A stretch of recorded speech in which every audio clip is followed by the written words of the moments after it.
നമസ്കാരം. ദിവസത്തെ പ്രധാന വാർത്തകൾ ചർച്ച ചെയ്യുന്ന സ്റ്റേറ്റ് ഓഫ് ന്യൂസിലേക്ക് സ്വാഗതം.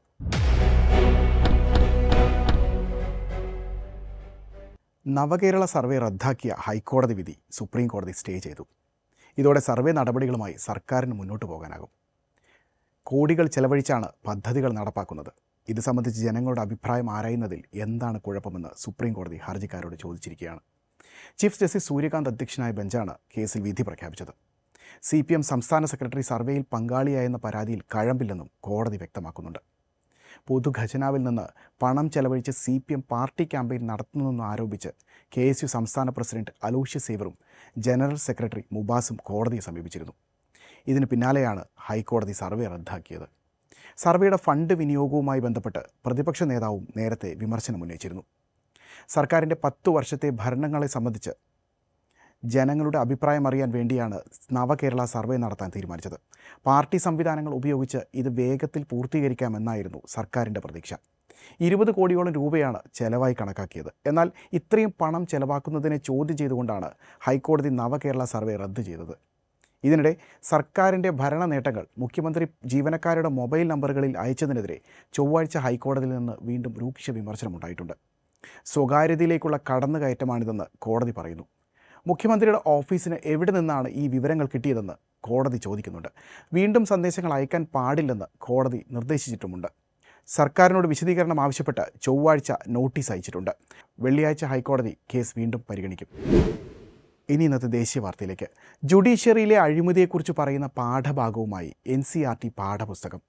കഴിഞ്ഞ ദിവസം പുറത്തിറക്കിയ 8ാം ക്ലാസ് പാഠപുസ്തകത്തിലാണ് ജുഡീഷ്യറിയിലെ അഴിമതിയെക്കുറിച്ച് പരാമർശങ്ങളുള്ളത്. നമ്മുടെ സമൂഹത്തിൽ നീതിന്യായ വ്യവസ്ഥയുടെ പങ്ക് എന്ന പാഠഭാഗത്താണ് അഴിമതിയാണ് നീതി നിർവഹണത്തിന് പ്രധാന വെല്ലുവിളിയെന്ന് ചൂണ്ടിക്കാണിക്കുന്നത്. സുപ്രീം കോടതിയിൽ 81,000 കേസുകൾ ഇനിയും കെട്ടിക്കിടക്കുകയാണെന്നും ഹൈക്കോടതികളിൽ ആകെ 6.24 ദശലക്ഷം കേസുകൾ വിചാരണയ്ക്കായി കാത്തിരിക്കുകയാണെന്നും പാഠഭാഗത്ത് പറയുന്നു. ജില്ലാ സബോർഡിനേറ്റ് കോടതികളിൽ 47 ദശലക്ഷം കേസുകൾ തീർപ്പ് കൽപ്പിച്ചിട്ടില്ലെന്നും പാഠഭാഗത്ത് പരാമർശമുണ്ട്.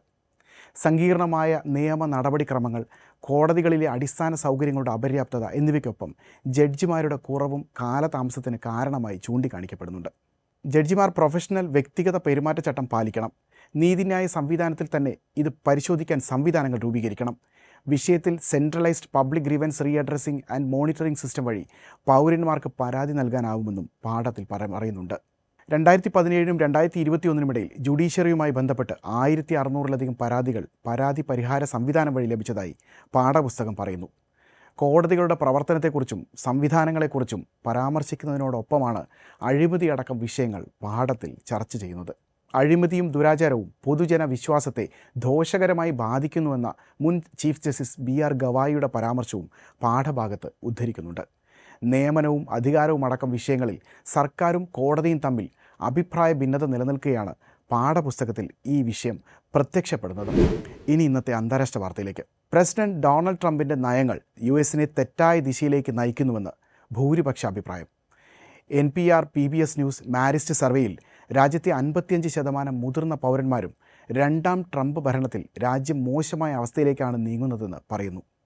1ാം ട്രംപ് സർക്കാരിൻ്റെ ഇതേ സമയത്തെ പ്രകടനത്തെ അപേക്ഷിച്ച് പൗരന്മാരുടെ അതൃപ്തി 13% വർദ്ധിച്ചിരിക്കുന്നത്. റിപ്പബ്ലിക്കൻ പാർട്ടിക്കുള്ളിൽ പോലും ട്രംപിനുള്ള പിന്തുണയിൽ ഇടിവുണ്ടായെന്നും സർവേ പറയുന്നുണ്ട്. ഡെമോക്രാറ്റുകളിൽ 90% പേരും രാജ്യത്തിൻ്റെ പോക്കിൽ ആശങ്കാകുലരാണ്. രാജ്യത്തെ അഭിസംബോധന ചെയ്യുന്ന സ്റ്റേറ്റ് ഓഫ് ദി യൂണിയൻ വാർഷിക പ്രസംഗത്തിന് ട്രംപ് തയ്യാറെടുക്കുന്നതിനിടെയാണ് സർവേ ഫലങ്ങൾ പുറത്തുവരുന്നത്. എന്തുകൊണ്ടാണ് ട്രംപിനെതിരായ ഈ ജനവികാരം?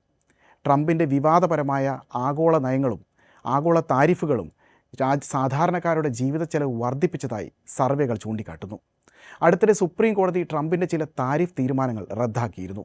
ഇതിനെ മറികടക്കാൻ അദ്ദേഹം പുതിയ ഉത്തരവുകൾ പുറപ്പെടുവിക്കുകയും ചെയ്തു. ഇത് വിപണിയിലും ജനങ്ങൾക്കിടയിലും വലിയ അനിശ്ചിതത്വം സൃഷ്ടിച്ചിട്ടുണ്ട്. ഇതിന് പുറമെ രാജ്യത്തെ ജനാധിപത്യ സംവിധാനങ്ങളിലുള്ള വിശ്വാസവും കുറഞ്ഞു വരുന്നതായി സർവേ വ്യക്തമാക്കുന്നുണ്ട്. ചൊവ്വാഴ്ച ട്രംപ് കോൺഗ്രസിൽ നടത്തുന്ന അഭിസംബോധന തൻ്റെ നയങ്ങളെ ന്യായീകരിക്കാനും വരാനിരിക്കുന്ന മിഡ് ടേം തെരഞ്ഞെടുപ്പിൽ പാർട്ടിയുടെ അടിത്തറ ഭദ്രമാക്കാനുമാണ് ശ്രമിക്കുക. എന്നാൽ സാമ്പത്തിക പ്രതിസന്ധിയും ആഗോളതലത്തിൽ അമേരിക്ക ഒറ്റപ്പെടുന്നതും ട്രംപിന് മുന്നിലുള്ള വലിയ വെല്ലുവിളിയായി അവശേഷിക്കുകയാണ്.